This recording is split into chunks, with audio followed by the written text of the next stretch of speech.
महान स्वाइनी क्लासेस में आप सभी का स्वागत है। आज हम आपको हाई स्कूल के साइंस का बहुत ही इंपॉर्टेंट टॉपिक गोली दर्पण की वक्रता त्रिज्या कैपिटल आर तथा फोकस दूरी स्मॉल एफ में संबंध को प्रतिस्थापित करेंगे। यहाँ पे देखिए एफ इक्वल होता है आर बाई 2 और यहाँ से अगर आप आर निकालेंगे तो आर इक्वल होता है 2f के।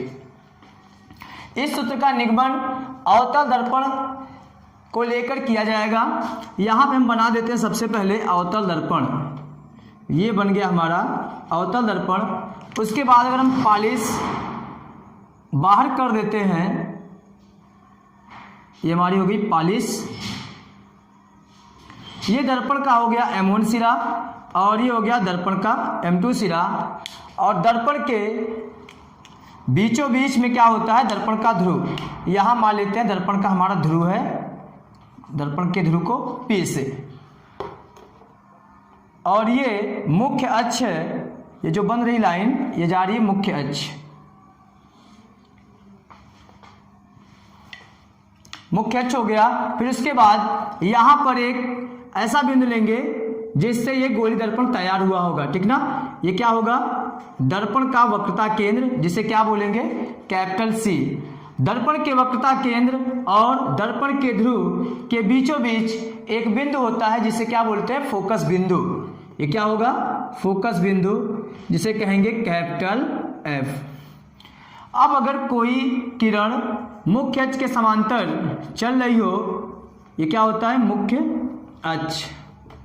मुख्य अक्ष के समांतर अगर किसी किरण को यहाँ पे लेके जाते हैं और वो अगर दर्पण पर पड़ रही हो तो दर्पण से टकराने के बाद, प्रकाश के परावर्तन के नियम से दर्पण से टकराने के बाद वो मुख्य अक्ष मुख्य फोकस से होकर जाती है। ये आपको बता दिया गया है।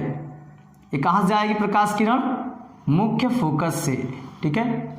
कहाँ जाती है, मुख्य फोकस से।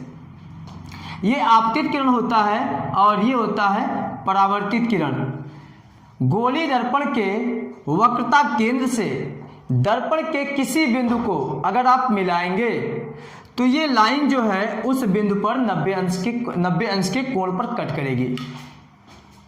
ये कैसे, देखिए अगर ये कोई वृत्त खींच दिए हम, ये वृत्त है, ये वृत्त का केंद्र होगा। वृत्त पर स्थित किसी बिंदु पर अगर आप स्पर्शी खींचेंगे, ये मान लीजिए खींच दी स्पर्श रेखा, ठीक है। तो स्पर्श रेखा और इस वृत्त की त्रिज्या को अगर आप मिला दिए, ऐसे त्रिज्या खींच दिए, जो त्रिज्या होती है स्पर्श रेखा पर 90 अंश का कोण बनाती है। ये मैथ में नियम है, ठीक ना। इसी तरीके से अगर ये गोली दर्पण है तो गोली दर्पण की ये क्या होगी, पूरी वक्रता त्रिज्या होगी। तो ये सेंटर से गोली दर्पण के किसी बिंदु को अगर आप मिला देंगे तो 90 अंश का कोण बनाएगी। ऐसे ही C से अगर हम यहाँ पे ये मान लीजिए आपतित किरण जो हमारी है AB है, आपतित किरण क्या है, AB है। C से अगर हम B को मिला दिए, C से अगर हम B को मिला दिए तो B पर ये हमारी C वाली जो लाइन जा रही है वक्रता केंद्र से, ये क्या होगी, 90 अंश के कोण पर कट करेगी। 90 अंश के कोण पर क्या होगी, कट करेगी। अब बताइए, प्रकाश के परावर्तन का नियम था, प्रकाश के परावर्तन का नियम था कि अगर ये कोई दर्पण है और यहाँ पर अभिलंब आप खींच दिए हैं और यहाँ से कोई आपतित किरण आ रही है जितने अंश के कोण पर, अभिलंब से नॉर्मल, ये अभिलंब से अगर कोई प्रकाश किरण जितने अंश के कोण पे आती है उतने अंश के कोण पे जाती है ना। तो इसी तरीके से ये हमारा अभिलंब का काम कर रही है और ये हमारी आपतित किरण है, जितने अंश के कोण पर आएगी उतने अंश के कोण पर रिटर्न हो जाएगी। अगर ये I डिग्री के कोण पे आ रही है, ये I बना रही है तो ये R पर जाती है। ये नियम वहां पे बताया गया था। प्रकाश के परावर्तन का दूसरा नियम था कि कोण I बराबर होता है कोण R के, इसलिए यहां पे कोण I और कोण R क्या हो जाएगा, बराबर हो जाएगा। C क्या था, दर्पण का वक्रता केंद्र था। F क्या था, दर्पण की फोकस बिंदु था, ठीक ना। और P क्या है, दर्पण का ध्रुव। यहाँ पे क्या दिखाया गया था, A दिखाया गया था। अब यहाँ पे लिख देते हैं, माना, सबसे पहले जो चीज माना गया उसको दिखा देते हैं। माना CP क्या है, CP दर्पण की वक्रता त्रिज्या होगी ना, दर्पण की वक्रता त्रिज्या होगी। और F क्या है? F क्या है? फोकस बिंदु है। F क्या है? फोकस बिंदु है। F क्या है? फोकस बिंदु। और अगर FP की बात करें FP की, तो FP क्या है? फोकस दूरी है। FP क्या है? फोकस दूरी है। और ये हमारी जो किरण आ रही है आपतित किरण है। अब चलते हैं निगमन पर, ठीक ना। ये भी हम सबसे पहले लिखेंगे, उसके बाद निगमन में आगे बढ़ते हैं। ये तो हेडिंग थी हमारी। देखिए अब यहां से आप बताइए कि कोण AB और C, AB और C बताइए किसके बराबर है? ABC किसके बराबर है? तो आपका जवाब होगा ये बराबर था हमारा कोण इसके ना, तो CBP के, CBP के कैसे बराबर हो गया? कैसे बराबर हो गया? परावर्तन के नियम से। यहां बगल में लिखेंगे आप परावर्तन के नियम से, ठीक है। ये कोण हमारा इसके बराबर हो गया।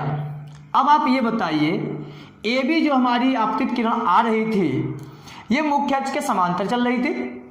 जब अगर दो लाइनें समांतर हो, कोई लाइन उसे कट करती है, यहां पे देख लीजिए, अगर दो लाइनें समांतर हो, उसको कोई लाइन कट कर रही हो, ये मान लीजिए कट कर रही है, तो ये वाला जो एंगल होता है इस एंगल के बराबर होता है। अगर यहाँ पे 30 डिग्री का एंगल बन रहा है तो ये अपने आप 30 डिग्री हो जाएगा। सेम यहाँ पे वही कंडीशन अप्लाई करेंगे। यहाँ पे देखिए AB जो हमारी है CP के समांतर है, तो आप ऐसे लिखेंगे। उसके बाद AB समांतर है किसके? ये समांतर का चिन्ह होता है CP के, तब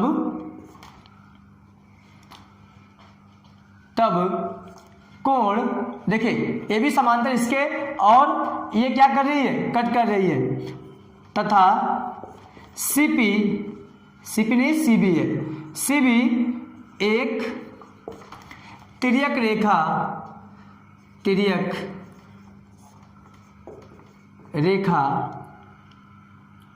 है जो दोनों को क्या करती है? प्रतिच्छेदित करती है। अब बताइए जब ये दोनों समांतर है, ये तिर्यक रेखा इसको कट कर रही है, तो ये वाला कोण हमारा बराबर हो जाएगा किसके? देखिए ये ऐसे चल रही है, ऐसे कट कर रही है, तो ये कोण हमारा बराबर हो जाएगा इसके ना। इसका मतलब जितना ये होगा उतना ये भी होगा। और इससे पहले आप बताएं कि जितना ये था उतना ये था। ये कैसे? प्रकाश के परावर्तन के नियम से कोण I बराबर होगा कोण R के। ये बराबर इसके कैसे हो गया? दो समांतर रेखाएं अगर चल रही हो, उसको कोई तिर्यक रेखा कट करती है, तो ये कोण इसके बराबर होता है कैसे? एकांतर अंतःकोण से। तो यहां पे आप लिखेंगे तब कोण ABC बराबर होगा किसके? बताइए ABC बराबर होगा किसके? BCF के। कोण BCF के ये कैसे बराबर हो गया? इसके बगल में आप लिखेंगे एकांतर अंतःकोण, एकांतर अंतःकोण से। कैसे बराबर हो गया? एकांतर अंतःकोण से। ये कोण इसके बराबर तो हो गया, दिया ही था क्योंकि परावर्तन के नियम से ये इसके बराबर हो गया। फिर उसके बाद ये इसके बराबर हो गया। अब आप बताइए अगर हम इस त्रिभुज की बात करें, त्रिभुज CFB में इसके देखिए ये वाला कोण और ये कोण बराबर है। तीसरा कोण क्या है? ये वाला। किसी त्रिभुज में अगर दो कोण बराबर होते हैं तो उसकी दो सम्मुख भुजा, जो उसके सामने की भुजा, ये वाली भुजा, इसके सामने की भुजा ये है, ये दोनों भुजाएं आपस में बराबर होती हैं। इस कोण को चाहे आप I मानिए चाहे R मानिए, क्योंकि I और R बराबर ही है। तो बताइए ये भी हमारा R होगा, चाहे इसको आप I भी लिख सकते हैं, ठीक है। अब यहाँ पे ये जो हमारी भुजा है BF वाली, और ये बराबर हो जाएगी हमारी FC के, ठीक है। FC वाली भुजा हमारी FB के बराबर हो जाएगी। क्यों बराबर होगी? क्योंकि ये दोनों कोण आपस में बराबर हो गए यहां से। अब आप लिखेंगे त्रिभुज सी एफ बी में, सी एफ बी में भुजा सी एफ बराबर होगा किसके, एफ बी के, सी एफ बराबर होगा एफ बी के। अब उसके बाद हम इसको रेस करके ऊपर लिखते हैं, ठीक ना। तो यहां से हमें मिला सी एफ बराबर किसके, सी एफ बराबर हमारा एफ बी के, ठीक है। अब यहां पे ये सोचिए कि ये जो दर्पण है अगर इसकी वक्रता जो है कम हो, वक्रता कम का मतलब ये होता है जैसे अगर ये ज़्यादा ऐसे है कर्वनुमा तो इसका मतलब इसकी वक्रता जो है ज़्यादा है, ठीक है। और वक्रता कम तब होगी जब इसकी त्रिज्या जो होगी, वक्रता जो त्रिज्या होती है अगर वो बड़ी होगी तो इसकी वक्रता जो है कम होगी, मतलब जो हमारा दर्पण है वो ज़्यादा ऐसे नहीं रहेगा बल्कि दर्पण पूरा ऐसे रहेगा, ठीक ना। ये भी हमारा गोली दर्पण ही रहेगा क्योंकि इसकी जो त्रिज्या है काफ़ी बड़ी रहेगी इसलिए पूरा ये घूमेगा ऐसे। अगर इसकी वक्रता त्रिज्या ज़्यादा हो, मतलब बड़ी वक्रता त्रिज्या वाली हो, तो ये वाला जो हमारा बिंदु है यहाँ से यहाँ तक की दूरी जो हमारी है इसके बराबर होगी। अब यहाँ पे लिखेंगे यदि दर्पण की वक्रता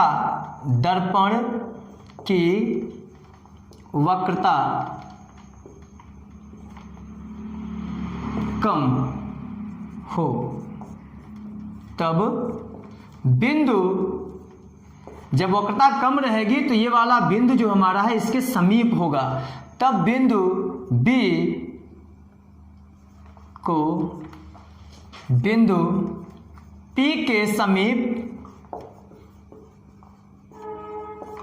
मान सकते हैं, ठीक ना, मान सकते हैं। अगर B P के समीप होगा मतलब ये अगर इसके पास होगा, अब आप बताइए यहीं पर B हो और यहीं पर P हो तो FP वाली जो हमारी दूरी है ये बराबर होगी FB के। अगर बिंदु P के समीप होगा तो FB बराबर होगा FP के, FB बराबर होगा FP के। या तो आप ऐसे लिख सकते हैं FP बराबर होगा FB के, ठीक है। अब यहां पे देखिए FC बराबर है FB के, FP बराबर है FB के, तो दोनों में FB है मतलब ये बराबर है इसके और ये बराबर अगर है इसके तो ये वाली बराबर होगी इसके। अब आप यहाँ पे लिखेंगे, ये मान लीजिए समीकरण नंबर 1, इसे मान लीजिए समीकरण नंबर 2। समीकरण 1 व 2 की तुलना करने पर, 1 व 2 की क्या करने पर, तुलना करने पर जब आप इन दोनों समीकरणों की तुलना करेंगे तो यहाँ पे देखिए राइट हैंड साइड में FB इधर भी है, FB इधर भी है, तो CF बराबर हो जाएगा हमारा, CF बराबर हो जाएगा FP के, CF बराबर हो जाएगा FP के। अब उसके बाद जब हमारा CF बराबर हो गया FP के तो CF बराबर हमारा था FP के बराबर हो गया। अब आप बताइए अगर हम यहाँ से दूरी लें CP वाली दूरी की बात करें,